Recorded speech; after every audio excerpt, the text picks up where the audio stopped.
Friends, మీ మీద police case ఉందా? అయితే మీ గవర్నమెంట్ జాబ్ రాదు. ఈ మాట చాలా వీడియోస్లో చూసి ఉంటారు కదా. ఒకవేళ ఏదైనా పని మీదనో లేకపోతే ఏదైనా కేసులనో పోలీస్ స్టేషన్ పోయి ఉంటే మాకు జాబ్ వస్తుందా రాదా అని చెప్పి చాలా మంది ఆస్పిరెంట్స్ భయపడతారు. ఆ భయంలో వాళ్ళు సరిగ్గా ప్రిపేర్ కాలేకపోతారు.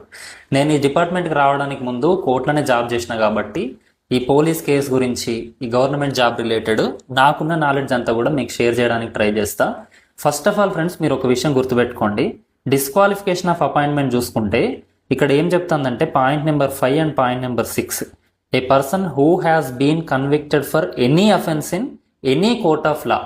అంటే ఏదైనా ఒక తప్పులో ఏదైనా ఒక కోర్టులో మీరు కన్విక్టెడ్ అంటే దోషిగా నిరూపించబడితే మీకు జాబ్ రాదు. పాయింట్ నెంబర్ 6 ఏం చెప్తుందంటే a person who is involved in an offence involving moral turpitude అని చెప్తుంది. అంటే నైతిక విలువలకు భంగం కలిగించేది. అంటే ఒక దొంగతనం కావచ్చు, ఒక రేప్ కావచ్చు, ఒక మర్డర్ కావచ్చు. ఇట్లాంటివి చేసిన వాళ్ళు కూడా నాట్ ఎలిజిబుల్ అని చెప్తుంది. ఒకవేళ జస్ట్ పోలీస్ కేసు ఉంటేనే నాట్ ఎలిజిబుల్ అని అనుకుంటే, ఇవాళ మీరు మంచిగా చదివే స్టూడెంట్ అని అందరికి తెలుసు అనుకుందాం. మీ ఇంటి పక్కోడో లేకపోతే మీ ఫ్రెండ్స్లో మీరంటే పడనోళ్ళు ఎవరో ఒకరు పోయి పోలీస్ స్టేషన్లో కేసు వేయచ్చు, వాళ్ళని కొట్టడానికి వచ్చిండు, చంపడానికి వచ్చిండు అని చెప్పి. అంత మాత్రాన మీరు తప్పు చేసి మీరు జాబ్ రాదు అని అంటే అన్యాయం కదా. ఆ లెక్కను చూసుకుంటే అసలు తెలంగాణలో ఎవరికి జాబే రాదు. కాబట్టి మీ మీద ఒక పోలీస్ కేసు ఉంటే అది కోర్టుకు పోతుంది. కోర్టుకు పోయిన తర్వాత మీరు తప్పు చేసిండ్రా తప్పు చేయలేదా అనేది కోర్టు డిసైడ్ చేస్తుంది. అప్పుడు మీకు జాబ్ ఇవ్వాలన్నా వద్దా అనేది రిక్రూట్మెంట్ బోర్డు డిసైడ్ చేస్తుంది. సో ఇక్కడ నేను ఇంతకుముందు కోర్టులో పనిచేసినప్పుడు ఒక 2 జడ్జిమెంట్ కాపీలు తీసుకొని మీకు ఎగ్జాంపుల్ చెప్తా. ఒక చిన్న కేసు, ఒక పెద్ద కేసు. ఫస్ట్ మనం పెద్ద కేసు చూద్దాం. ఈ పెద్ద కేసులో ఏంటంటే ఇది ఒక రేప్ కేసు. ఈ రేప్ కేసులో ఇక్కడ మీరు ఒకసారి చూసినట్టయితే under section 376 of IPC and convicted for the same under section 235 and sentenced to undergo rigorous imprisonment for a period of 10 years.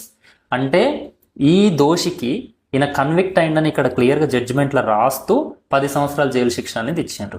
అంటే మీరు కోర్టుకు పోయినప్పుడు చిన్న కేసైనా పెద్ద కేసైనా ఒక జడ్జిమెంట్ కాపీ ఉంటుంది. ఆ కాపీలో మిమ్మల్ని కన్విక్టెడ్ అంటే మీరు దోషి, తప్పు చేసిందని అర్థం. అక్విటెడ్ అని అంటే మీరు నిర్దోషి, ఏ తప్పు చేయలేదని అర్థం. మీ జడ్జిమెంట్ కాపీలో కన్విక్టెడ్ అని ఉన్నదని అంటే మీరు దోషి, తప్పు చేసిందని నిరూపించబడ్డట్టే, మీరు నాట్ ఎలిజిబుల్.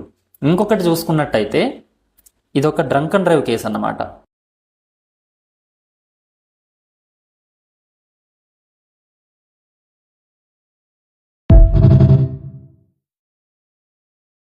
ఇది ఒక చిన్న డ్రంక్ అండ్ డ్రైవ్ కేసు, పెట్టి కేసు అయినా కూడా దీంట్లో ఏం చెప్పిండు జడ్జిమెంట్లో అంటే in the result the accused is found guilty and convicted under section 252 CrPC for the offence.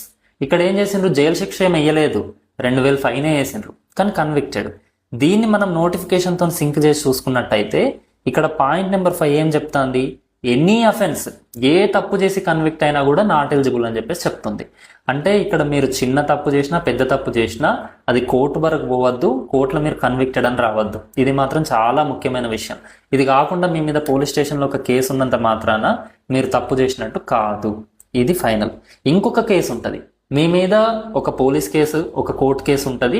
అది కోర్టులో వాదనలు జరుగుతాయి. ఈ టైంలో మీకు జాబ్ వచ్చింది అంటే, ఫర్ ఎగ్జాంపుల్ ఇక్కడ నేను ఒక కేస్ స్టడీ చెప్తా. మా ఫ్రెండ్స్ ఒక 4 ఈతకు పోయినారు. ఈతకు పోతే దాంట్లో ఒక ఈతరానోడు ఏమైంది, మునిగి చనిపోయాడు. మిగిలిన 3 మీద ఏమైంది, వాళ్ళ ఇంట్లో ఈ 3 చంపినరు అని చెప్పి కేసు వేసిండ్రు. అది కోర్టులో నడుస్తుంది. ఇప్పుడు ఆ 3 లోకానికి జాబ్ వచ్చింది.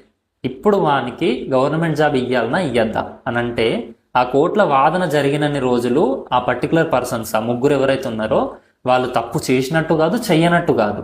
ఫైనల్ రిజల్ట్ ఏదైతే వస్తుందో అంటే ఫైనల్ జడ్జిమెంట్లా వాళ్ళు కన్విక్టెడ్ అని చెప్తే తప్పు చేసినట్టు వాళ్ళ జాబ్ పోతుంది, అక్విటెడ్ అని చెప్తే తప్పు చేయనట్టు వాళ్ళకి జాబ్ వస్తుంది. జనరల్గానైతే ఇలాంటి కేసులు ఏం చేస్తారంటే ఫస్ట్ మీకు జాబ్ ఇస్తారు ఆ కేసు సివియారిటీని బట్టి, నార్మల్ కేసా సీరియస్ కేసా అని చెప్పి. నార్మల్ కేసు అయితే మీకు జాబ్ ఇస్తారు, కానీ ఏం చెప్తారు కింద మీ అపాయింట్మెంట్ ఆర్డర్లా మీ మీద ఉన్న ఈ కోర్ట్ అవుట్కమ్ని బట్టి మీ ఫర్దర్ ఈ జాబ్ అనేది కంటిన్యూ అయిద్దా లేకపోతే డిస్క్వాలిఫై అవుతారా, తీసేస్తారా అనేది దాన్ని రాసిస్తారు. ఒకవేళ చాలా సీరియస్ కేసు అయితే ఆ కోర్టు జడ్జిమెంట్ వచ్చేదాకా మీరు తప్పు చేసిందో చేయలేదో తేలేదాకా మీకు జాబ్ ఇవ్వమని చెప్పి ఆపడానికి ఛాన్స్ ఉంటుంది. అంతేగాని జనరల్గా ఒక కేసు ఉన్నదని చెప్పి మీరు తప్పు చేసిందా చేయలేదా అని ఏది తెలియకముందే మీ జాబ్ తీసేయడానికి ఛాన్స్ అయితే లేదు. ఓకే ఫ్రెండ్స్, ఈ వీడియోలో మీకు క్లియర్గా అర్థమయ్యేలాగా చెప్పిందని చెప్పేసి నేను అనుకుంటున్నా. 99% ఆఫ్ ది టైమ్స్ ప్రిపేర్ అయ్యేటోళ్ళు అన్ని రూల్స్ అండ్ రెగ్యులేషన్స్ ఫాలో అవ్వండి, కోర్టు దాకా పోకుండా చూసుకోండి.